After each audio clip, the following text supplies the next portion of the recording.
हाय, good morning सगळ्यांना. Thumbnail पाहून तुमच्या लक्षात आलंच असेल की मी आज कोणत्या विषयावरती व्हिडिओ करते आहे.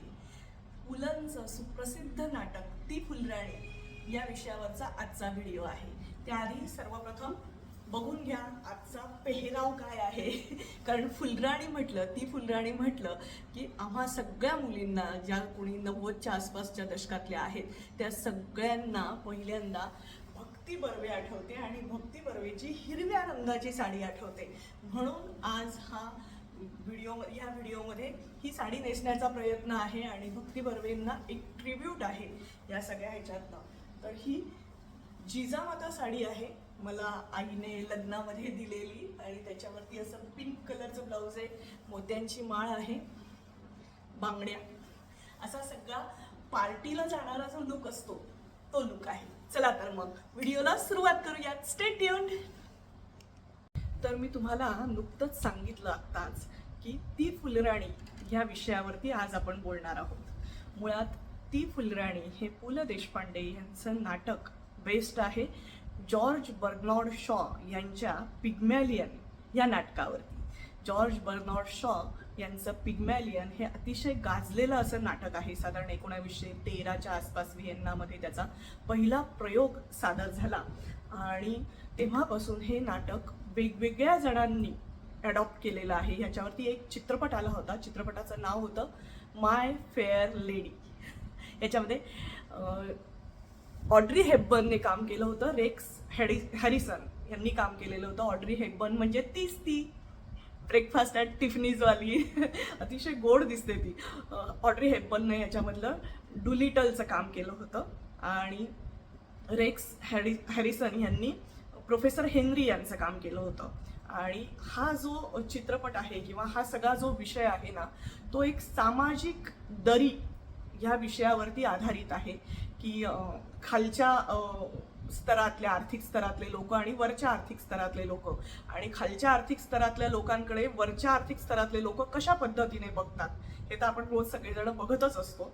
पण ते नाटकामध्ये मांडण्याचा प्रयत्न जॉर्ज बर्नार्ड शॉ यांनी केलेला आहे आणि अतिशय छान नाटक आहे. जॉर्ज बर्नार्ड शॉ यांच्या ह्या नाटकाला 2 ऑस्कर मिळालेले आहेत, म्हणजे 2 पारितोषिकं मिळालेली आहेत त्यांना त्याबद्दलचे.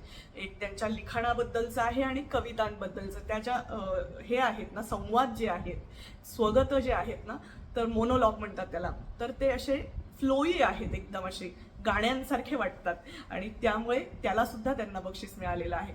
तर असा हा हे आहे. याच्यामधलं माय फेअर लेडी मधलं पण संवाद जे आहेत ते खूप गाजलेले आहे. आणि हे जेव्हा पुलंनी बघितलं तेव्हा त्यांना आपल्या अस्सल मातीमध्ये हे नाटक दिसायला लागलं आणि म्हणून मग त्यांनी हे नाटक पहिल्यांदा 1975 साली रवींद्र नाट्य मंदिरमध्ये याचा प्रयोग झाला. याच्यामध्ये कलाकार होते म्हणजे भक्ती बर्वे इनामदार, सतीश दुभाषी आणि अरविंद देशपांडे हे प्रमुख कलाकारांची फळी होती ही. आणि हे अतिशय गाजलेलं नाटक आहे पुलंचं ती फुलराणी. ह्याच्यामध्ये कुठल्या तरी एका नटीला तिच्या आयुष्यभराची भूमिका मिळाली अशी ही भूमिका होती भक्ती बर्वे यांना मिळालेली. आपल्या मातीमधली, आपल्या भाषेमधली, आपल्या बोलीभाषेमधली अशी छान अस्सल अशी वाटणारी अशी ही भूमिका होती. तर ह्याच्या आधी तुम्हाला एक सांगायचं ते म्हणजे ह्या नाटकामध्ये ओरिजिनल याच्यामध्ये जी मुलगी असते तर ती सुद्धा एक फ्लॉरिस्ट म्हणजे थोडक्यात फुलं विकणारी असते आणि ती कॉकनी म्हणजे थोडक्यात थोडंसं गरीब वस्तीमध्ये राहणारी अशी असते आणि तिचं जे कॉकनेशियन ॲक्सेंट असतो तर त्याला ऑब्जेक्शन असतं प्रोफेसर हेनरी यांचं आणि यावरती आधारित असं हे आहे. आणि मग तिचं वागणं बोलणं आणि मग ते अशी एक पैज घेतात की ही जी गरीब पोरगी आहे किंवा ही जी झोपडपट्टीतली पोरगी आहे ना, हिला मी स्टार बनवून दाखवेल आणि हिला मी असं कोणाला ओळखू येणार नाही अशा पद्धतीने एखादी राणी म्हणून प्रेझेंट करेल आणि कोणाला ते ओळखू पण येणार नाही, किंवा राजकुमारी म्हणून प्रेझेंट करेल आणि कोणाला ते ओळखू येणार नाही. हा त्याच्या मागचा मूळ गाभा आहे. कारण कसं असतं माहिती का, माणसाचा स्तर काहीही असो पण माणसाचं मन मात्र वेगळं असतं ना. स्तराशी याच्याशी मनाचा काही घेणं देणं नसतं. आणि ज्या पद्धतीने ते प्रोफेसर तिला ट्रीट करतात, ज्या पद्धतीने तिच्यावरती रागवतात, चिडचिड करतात, तिला शिव्या देतात वेळ आली तर, आणि ते पाहून तिचा तोल सुटतो आणि तिला खूप राग येतो आणि मग ती ते स्वगत म्हणते. असा सगळा त्याची पार्श्वभूमी आहे. तर याच्यावरती देवानंदने मनोरंजन म्हणून एक चित्रपट काढला होता. हे ह्याच कन्सेप्टवरती आधारित आहे. आणि याच्यावरती मराठीमध्ये अजून एक पिक्चर येऊन गेला, तो म्हणजे पुरुषोत्तम बेर्डे आणि लक्ष्मीकांत बेर्डे यांचा हमाल दे धमाल है ना.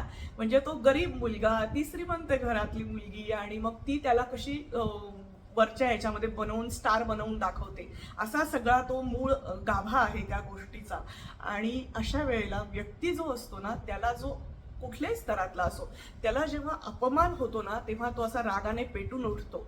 आणि तो रागाने पेटून उठल्यावरती त्याच्या मनातले जे काही विचार असतात ते तो बोलून दाखवतो. तर असा हा चित्रपट आहे. या नाटकाने, भक्ती बर्वेंच्या ह्या संवादाने मला सुद्धा भुरळ पडली होती. आणि मी जेव्हा कॉलेजला होते तेव्हा माझ्या मावस भावाने हे नाटकाचं पुस्तक मला आणून दिलं होतं आणि त्याच्यावरनं पाठ करून आणि मी तेव्हा हे सगळे संवाद म्हटलेले होते. ह्याचं नाट्यछटा म्हणून सादरीकरण केलेलं होतं.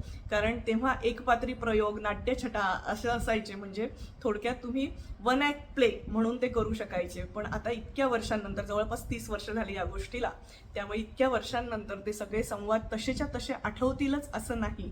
म्हणून ते आज वेगळ्या प्रकारे सादर करण्याचा प्रयत्न आहे आणि बसून सादर करते आहे. तुम्ही सगळेजण समजून घ्या, तुम्ही सगळेजण पाठीशी आहात, म्हणून असे वेगवेगळे प्रयोग करायला मजा येते. Keep your headphones on. चला तर मग सुरुवात करूयात. असं काय मास्तर साहेब, गधडी काय, नालायक, हरामजादी, थांब थांब, तुला शिकवीन चांगलाच धडा, तुझ्या पापाचा भरलाय र घडा. मोठा समजतो स्वतःला मास्तर, तुझं गटारात घालजा शास्तर. तुझं मसनात गेलंय ज्ञान, तुझ्या तोंडात घालील शान.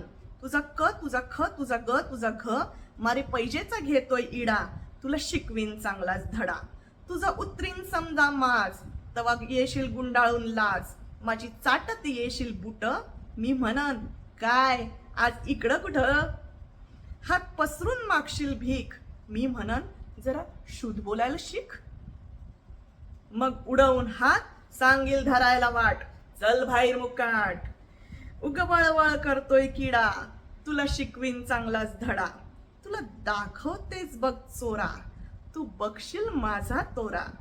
ओ हो हो हो, आ हा हा हा, ओ हो हो हो, आ हा हा हा. How sweet, lovely charming beauty हाय.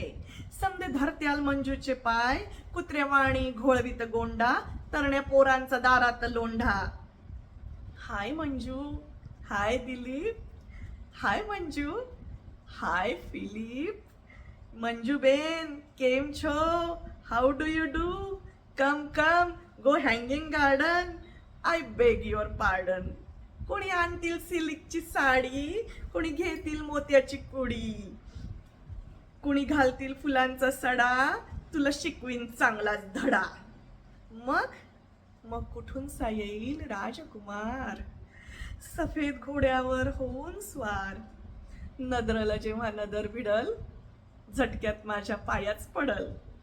म्हणल राणी तुझ्यावर झालो ग फिदा, क्या खूबसूरती कैसी अदा. मांग मांग काय हवं ते मांग, प्यारी माझ्यावर धरू नकोस राग. मी मात्र गावठीच बोलन, मनाची गाठ हळूच खोलन. गालावर चढल लाजेची लाली, नदर जाईल अलगद खाली. म्हणन त्याला हे काय असं, उगा लोकात होईल हस.